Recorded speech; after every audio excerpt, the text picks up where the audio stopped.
Salut les petits potes, ça va? Moi ça va, super. Je me suis dit que j'allais vous faire un petit story time, parce qu'on est en confinement, on se fait réellement chier. Sauf que je veux pas vous raconter une histoire. Je veux dire, on vaut mieux que ça.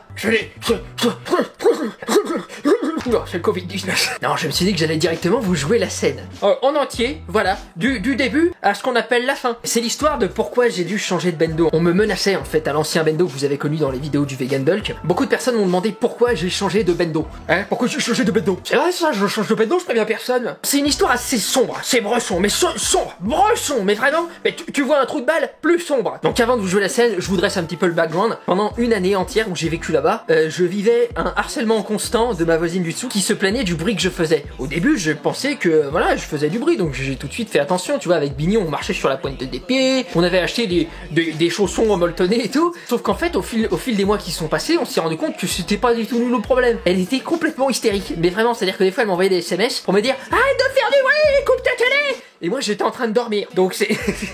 Au début je me suis posé la question, hein. Même au début elle avait dressé le propriétaire contre moi, le mec voulait me virer de là-bas alors que j'avais rien fait, tu vois. Après au fil des mois qu'on passait, il a compris que bon elle était complètement folle, le propriétaire aussi s'est retrouvé à être menacé, enfin bon bref. Et donc au fil des mois les choses se sont envenimées. Juste avant de vous envoyer la scène, sachez juste que l'essence de ce que vous allez voir est réel. C'est-à-dire que j'ai mis ma petite sauce blouson, évidemment, pour qu'on se marre bien. Mais la structure du dialogue qui va prendre place devant vos yeux est réelle. C'est-à-dire qu'elle m'a vraiment accusé des choses que vous allez voir. Donc elle avait un prénom qui ressemblait à Gros Rat, donc je l'ai appelé Gros Rat. Ça se passe dans mon ancien bendo, février 2020. Une petite soirée poker, posée avec 3 potes. On était assis, on faisait presque pas de bruit, et il s'est passé ça. Mais je vais devenir ouvert. Mais elle me cherche pas. T'arrêtes tout de suite de taper des pieds. Bah calme-toi Gros Rat. Déjà tous les matins, il y a le coiffeur d'en face qui ouvre sa boutique, ça fait du bruit. Ah allô. Ensuite, il y a toi, tu fais des soirées tous les week-ends. Ah, je vais devenir ouf, je te dis direct, je vais de...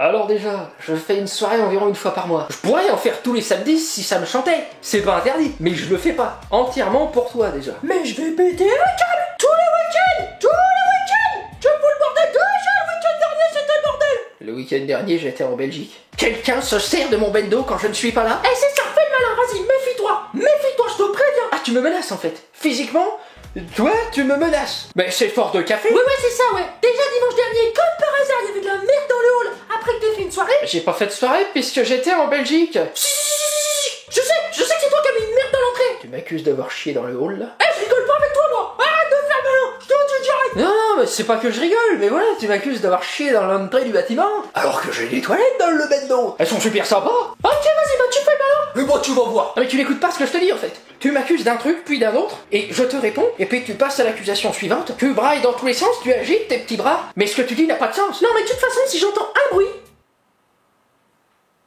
t'es prévenu. Alors à ce moment-là, il s'est passé un truc assez drôle, c'est que mon voisin, qui est un mec hyper cool, vraiment le mec super cool, mais qui aimait bien fumer le joint, tu vois, il est sorti, fonce-dé, pour voir ce qui se passe.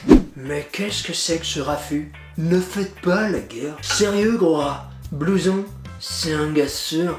Je le connais. Juré, c'est pas lui qui a chié dans le hall. Ah ouais, alors c'est qui, hein? Allô? J'entends pas. Allô, c'est qui? Ben, le plus logique, un chien errant. Le hall est grand ouvert, gros rat. C'est curieux que tu penses à Blouson en première instance, lorsqu'un étron est disponible dans l'entrée. Ouais, bah attention, parce que si ça continue comme ça, eh ben ça va pas pouvoir continuer comme ça. Donc là, elle est rentrée chez elle en claquant la porte. 10 minutes après, il y a son gros copain qui débarque, qui tape à ma porte comme ça. Pas musclé, tu vois, mais balèze. Tu vois, le mec, quand il arrive à l'heure, bah son cul, il est en retard. Qu'est-ce que tu veux pas comprendre? Pourquoi tu comprends pas? Non, mais c'est pas moi qui veux pas comprendre. Ta meuf m'accuse littéralement de faire des soirées toutes les semaines, et c'est faux, de taper volontairement des pieds. Je ne pratique pas le claquette. Je rigole pas avec toi, mec. Y'a pas de saucisses là, nanana. Si je remonte, ça va très mal finir. Non, mais on est samedi soir, il est 21h. Je suis avec 3 potes, on joue aux cartes, on boit le thé. C'est pas non plus la foire à la saucisse, hein. Mais il y aura certainement un bruit de pas. Parce que à un moment donné, on se lève pour faire pipi aussi. Non, y'a pas de bruit de pas. Je suis monté une fois, je ne remonterai pas 2 fois. Ouais, dis-lui, mon ours. En plus, il se foutait de ma gueule avec ses potes. Je vous ai entendu rire quand je suis venu la première fois. Tu t'es foutu la gueule à ma meuf, comme ça. Non, mais on se fout pas de sa gueule. Mais elle nous laisse pas beaucoup d'autres options. Elle m'accuse de chier dans l'entrée du bâtiment. Tu peux tourner le truc dans le sens que tu veux. C'est drôle, hein. Mes potes, ils ont de l'humour, c'est tout. Moi, le comique, c'est mon travail. Et je peux te promettre que c'est à se pisser dessus. Mais pas dans le haut là, t'inquiète pas. Ok, tu fais le malin juste, t'es prévenu. Si je remonte, ça va très mal finir. Je vais briser tes os, mec. Je vais boire ton sang à la paille. Tu vois ça? Mais je veux te le mettre dans le cul, mon pote. Je vais tremper mes cookies dans tes larmes. Arrête. Eh, mais tu sais pas qui je suis. Moi, j'ai pas eu une enfance facile. Moi, je suis broliqué, ok? Moi, j'ai un brolique. Moi, je pique le sac à main des petites vieilles. Je m'en bats les steaks. Entendu, nous ferons comme ça. Et c'est comme ça que ça s'est terminé donc. J'ai décidé de quitter les lieux parce que voilà, je vous ai pas dressé tout le background, mais en gros, cette meuf ainsi que son mec, c'était tous les deux des ex-tollards, dealers. Elle revenait de tôle en fait à ce moment-là, elle avait passé 3 mois en prison. Ah mais les 3 meilleurs mois de ma vie. Oh, il y avait une aura de paix au-dessus du Bendo. Mais on était là avec Bini. Mais on lâchait, mais caisse sur caisse, mon pote.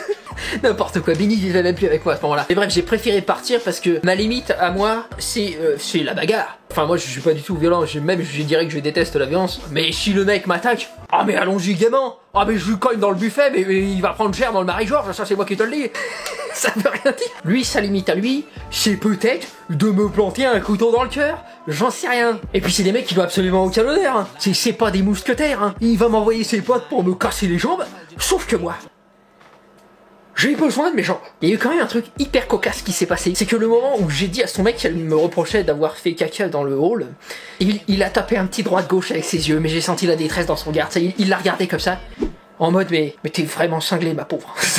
Mais à ce moment précis, j'avais envie de le prendre dans mes bras, tu vois. Faire preuve d'une empathie, de quelque chose. Enfin voilà, c'est tout pour cette histoire. J'espère que ça vous aura occupé pendant un petit temps, pendant ce confinement. Je vous souhaite à tous bon courage. C'est pas évident ce qui nous arrive. Mais comme dans toute adversité, on va en ressortir meilleur.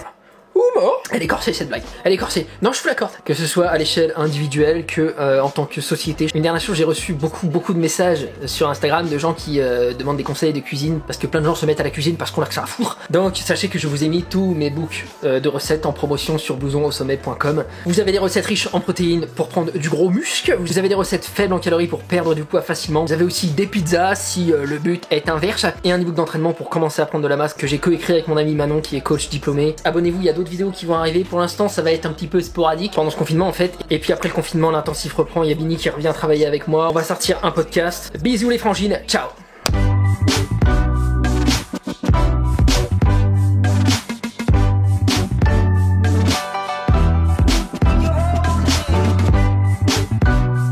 Je vais boire tes cookies dans mes larmes. Ça doit faire putain de sens. Hey,